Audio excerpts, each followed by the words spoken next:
حکایت دی چې له دویمې نړیوالې جګړې وروسته له یو لوړپوړي جاپاني چارواکي وپوښتل شول یوازې ستاسو هیواد و چې امریکا پرې اټومي حمله وکړه نو ویلی شو چې تاسو د امریکا سره سخت دښمنان یئ مګر ولې تاسو د مرګ پر امریکا شعار نه اورو هغه ډېر حیرانونکی ځواب ورکړ چې شعارونه د هغو خلکو کار وي چې په عمل کې هیڅ نشي کولی همدا چې د امریکا د ولسمشر پر میز زموږ د پاناسونیک ټلیفون ایښودل شوی نو موږ ګټونکي یو د حکایت درسونه که غواړئ بریالي شئ د خبرو پر ځای عمل یعنې کار ډېر کړئ شکسپیر وایي بې کماله سړی لکه تش لوښی ډېر شور ماشور کوي آیا غواړئ تش لوښی اوسئ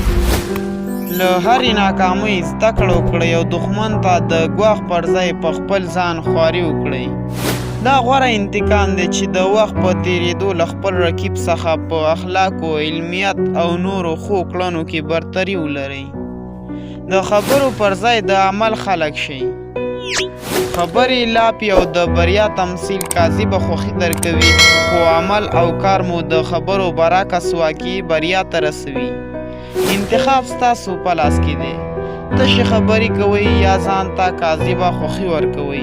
او ناکامیږئ یا غواړئ عملاً د خپلو هیلو لپاره کار کوئ او د بریا خوند څکئ